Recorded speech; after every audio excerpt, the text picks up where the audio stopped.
नमस्कार दोस्तों, जय श्री कृष्णा। दोस्तों कैसे हैं आप सब? उम्मीद करता हूँ खुश होंगे, सुखी होंगे, संपन्न होंगे।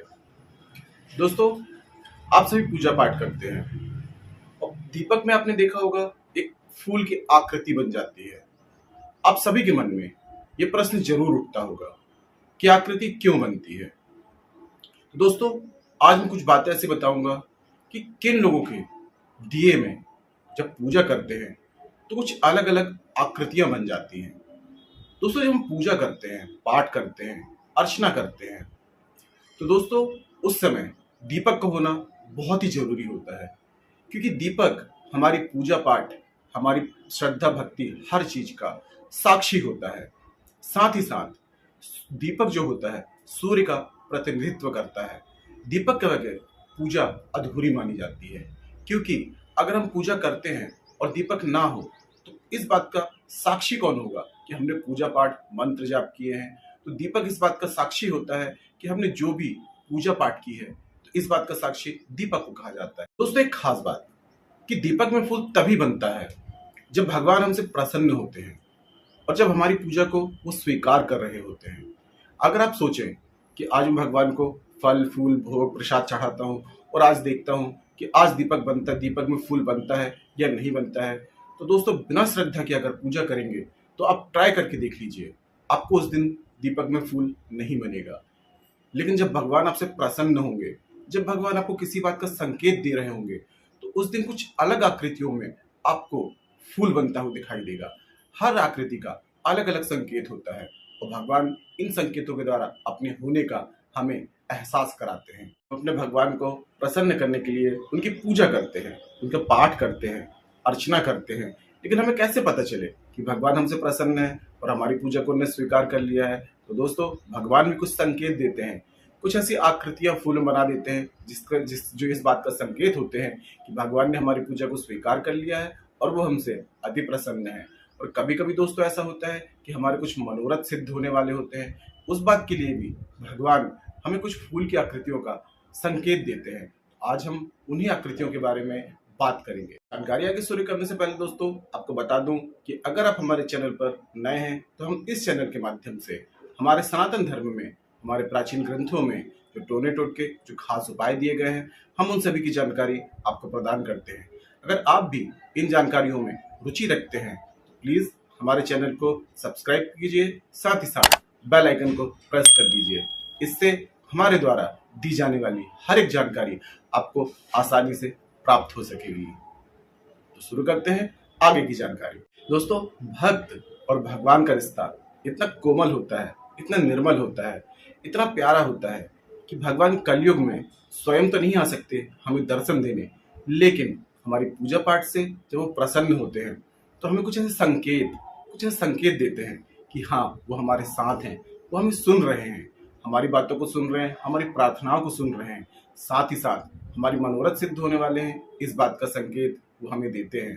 तो कुछ ऐसे रास्ते होते हैं दोस्तों, जिसके द्वारा भगवान हमें संकेत देते हैं कि वो हमें सुन रहे हैं, पूजा को, हमारी प्रार्थना को स्वीकार कर रहे हैं।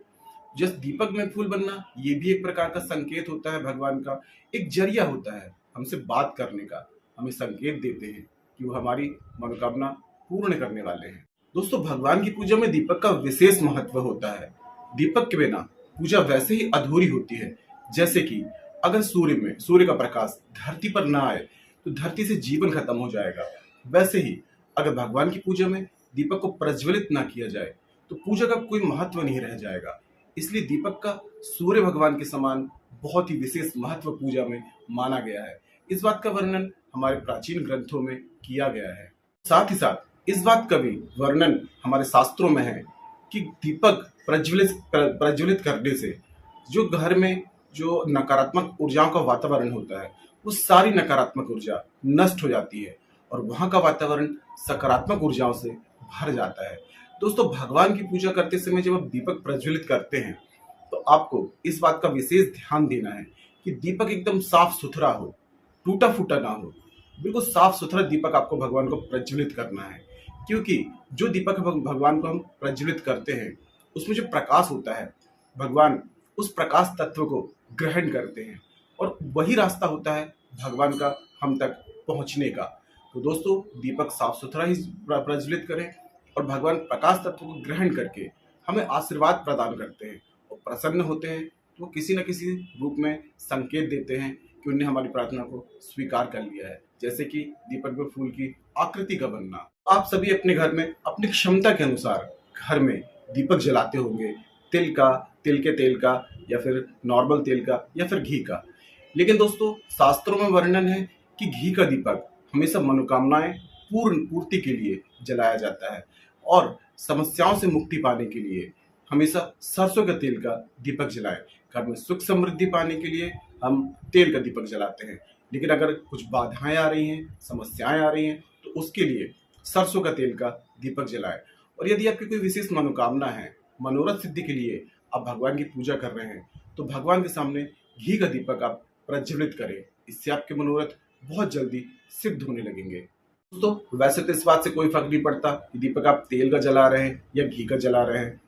दीपक जलाते समय बस मन में श्रद्धा होनी चाहिए, सच्ची भावना होनी चाहिए। सच्ची भावना होती है तो भगवान हर चीज स्वीकार कर लेते हैं, लेकिन अगर भावना सच्ची नहीं है तो भगवान कुछ भी स्वीकार नहीं करते हैं।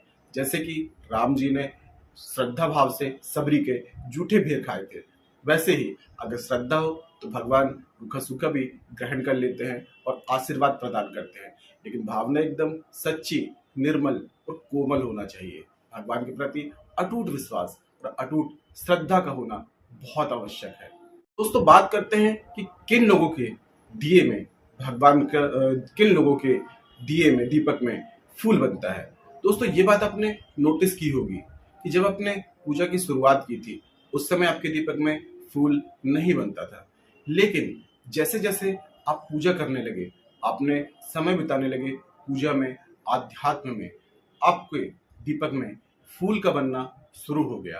तो हर किसी के दीपक में अलग अलग आकृतियां बनती हैं, अलग अलग प्रकार की आकृतियां, शंख की, चक्र की, या फिर त्रिशूल की, या गुलाब की।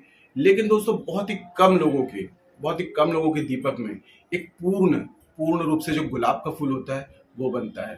दोस्तों, जिसके भी दीपक में पूर्ण रूप से गुलाब का फूल बनता है, इसका मतलब ये होता है कि भगवान साक्षात वहां पर दीपक में फूल के रूप में प्रकट हो गए हैं और उसकी कोई बड़ी मनोकामना बहुत ही जल्द पूर्ण करने वाले हैं। दोस्तों, दीपक में फूल उन्हीं लोगों के बनता है जिनका तपोबल अत्यधिक बढ़ जाता है, जिनकी पूजा भगवान स्वीकार करने लगते हैं, जिनका आभा मंडल ओजस्वी हो जाता है। तो दोस्तों, ऐसे समय में जब भी आपको लगे, जब भी आप देखें कि आपके दीपक में कोई फूल पूर्ण रूप से बन रहा है, तो उस समय अपनी कोई विशेष मनोकामना आप भगवान के सामने सच्चे दिल से, सच्चे हृदय से बोल दें। आप देखेंगे बहुत जल्दी आपकी वो मनोकामना पूर्ण हो जाएगी, क्योंकि उस समय भगवान आपको साक्षात सुन रहे होते हैं और आपकी प्रार्थनाओं का जवाब दे रहे होते हैं। जब भी आपको लगे कि हाँ, पूर्ण रूप से दीपक में फूल बन रहा है, तो आप भगवान से अपनी विशेष मनोकामना को अपने सच्चे दिल से, सच्ची भावना से उनसे बोल दें। दोस्तों, आप सभी के सामने, सभी के साथ में कभी न कभी ऐसा अक्सर हुआ होगा। आप कभी मंदिर गए होंगे और मंदिर में मूर्ति में जब आप भगवान से प्रार्थना कर रहे होंगे, उसी समय एक फूल मूर्ति से या कहीं से मूर्ति के आसपास से कहीं नीचे गिर जाता है। तो दोस्तों, ये भगवान का एक संकेत होता है कि आप उन पर अटूट श्रद्धा रखिए, विश्वास रखिए कि वो आपके साथ में है, वो आपके मनोरथ को सिद्ध करेंगे। बस दोस्तों, ये संकेत ये नहीं होता है कि आपके मनोरथ सिद्ध होने वाले हैं। भगवान का ये संकेत होता है कि आप उन पे पूर्ण रूप से विश्वास रखें, अटूट विश्वास रखें, क्योंकि भगवान हमारी मनोरथ, हमारी मनोकामना तभी पूर्ण कर पाते हैं जब हम उन पर अटूट श्रद्धा, अटूट विश्वास रखते हैं। हमारे मन में कोई डाउट नहीं रहना चाहिए कि हमारी भगवान मनोरथ सिद्ध करेंगे कि नहीं करेंगे। ये चीज़ अपने मन से निकाल दीजिए कि मेरे भगवान मनोकामना सिद्ध करेंगे कि नहीं करेंगे। आप उन पर अटूट विश्वास रखिए। ये संकेत देते हैं भगवान फूल गिरा के कि हम पर अटूट विश्वास रखो, हम तुम्हारी मनोरथ को, मनोकामना को जरूर पूरी करेंगे। क्योंकि भगवान के पास में विश्वास का ही एक रास्ता होता है आपके मनोरथ को, आपकी परेशानियों को दूर करने का, मनोरथ को सिद्ध करने का। अब बात करते हैं कि दीपक किन व्यक्तियों के दीपक में फूल बनता है। तो दोस्तों, जिससे भगवान, जिनकी पूजा से भगवान अत्यधिक प्रसन्न होते हैं, जिनकी पूजा को वो स्वीकार कर रहे होते हैं और जिनकी प्रार्थनाओं का जवाब दे रहे होते हैं, उनके दीपक में फूल जरूर बनता है। और दूसरा उन व्यक्तियों के दीपक में फूल बनता है जो अच्छे कर्म करते हैं, जिन्होंने बुरे कर्म करना छोड़ दिया हो, जिन्होंने प्रायश्चित करके, जिन्होंने पूर्व में भले ही बुरे कर्म किए हों, पाप किए हों, लेकिन उन सभी का प्रायश्चित करके वो आगे बढ़ जाते हैं और आध्यात्म की ओर कदम बढ़ाते हैं। साथ ही साथ बुरे कर्म ना करने का संकल्प ले लेते हैं कि आज से वो किसी का दिल नहीं दुखाएंगे, किसी का बुरा नहीं चाहेंगे। ऐसे व्यक्तियों के दीपक में भी फूल बनना शुरू हो जाता है, क्योंकि भगवान उनसे प्रसन्न हो जाते हैं, उनकी पूजा को स्वीकार करने लगते हैं। तीसरा, उन व्यक्तियों के दीपक में फूल बनता है जो अपने से बड़े बुजुर्गों की सेवा करते हैं, उनका आदर सम्मान करते हैं, उनसे आशीर्वाद प्राप्त करते हैं। ऐसे व्यक्तियों से भी भगवान बहुत प्रसन्न होते हैं और उनके दीपक में फूल बनाकर संकेत देते हैं कि वो आपसे प्रसन्न हैं और आपके जीवन में आने वाली हर एक बाधा को वो दूर करेंगे और आपकी सारी मनोकामनाएं पूर्ण करने वाले हैं। और साथ ही साथ दोस्तों, एक विशेष कारण ये भी होता है, जो लोग भगवान को नित्य प्रति बिना गैस किए रोज दीप जलाते हैं, उनसे भी भगवान बहुत प्रसन्न होते हैं और इस बात से प्रसन्न होकर वो संकेत देते हैं फूल की आकृति का कि वो आपसे प्रसन्न है और आपके जीवन में आने वाली हर एक बाधा को वो दूर करेंगे और आपकी मनोकामनाएं पूर्ण करेंगे। तो दोस्तों, बिना गैस किए हो सके तो भगवान को रोज दीपक जलाएं। और सबसे खास बात दोस्तों, कि उन व्यक्तियों की दीपक में फूल जरूर बनता है जो मूक पशुओं के प्रति दया रखते हैं, पशु पक्षियों के प्रति दया रखते हैं, उनके लिए भोजन पानी का इंतजाम करते हैं, गरीबों की सेवा करते हैं, गरीबों की मदद करते हैं। ऐसे व्यक्तियों के दीपक में फूल विशेष रूप से और पूर्ण रूप से फूल जरूर बनता है, क्योंकि ऐसे लोगों के लिए भगवान बहुत ही प्रसन्न होते हैं। जो पशु पक्षियों के लिए, गरीबों के लिए सेवा करते हैं, तो भगवान उनसे बहुत ही अति प्रसन्न हो जाते हैं और फूल बनाकर वो इस बात का संकेत देते हैं कि वो आपसे प्रसन्न है। कभी कभी दोस्तों ऐसा होता है कि कोई मंत्र जाप करते हुए या कुछ पाठ करते हुए आपको काफी टाइम हो जाता है, तो भी दीपक में फूल बनना शुरू हो जाता है कि आप अध्यात्म की ओर बढ़ रहे हैं, आपका तपोबल बढ़ रहा है और आपका आभा मंडल तेजस्वी हो रहा है, आपका ऑरा बढ़ रहा है। इस बात का भी संकेत देने के लिए भगवान फूल की आकृति का संकेत देते हैं। तो दोस्तों, ये सब थी आज की जानकारी। अगर आपको जानकारी अच्छी लगी हो तो वीडियो को लाइक कीजिए, साथ ही साथ कमेंट्स बॉक्स में जय श्री काली जरूर लिखिए। इससे माता रानी की आपको कृपा प्राप्त होगी। दोस्तों, आज के लिए इतना ही। अगर जानकारी पसंद आई हो तो वीडियो को लाइक कीजिए, साथ ही साथ वीडियो को अपने दोस्तों परिजनों में शेयर कीजिए ताकि वो भी इस जानकारी का लाभ उठा सके। आज के लिए इतना ही दोस्तों, मिलते हैं नेक्स्ट वाली वीडियो में। तब तक के लिए जय श्री काली, जय श्री कृष्णा। आप और आपका परिवार हमेशा स्वस्थ रहे, सुखी रहे, संपन्न रहे।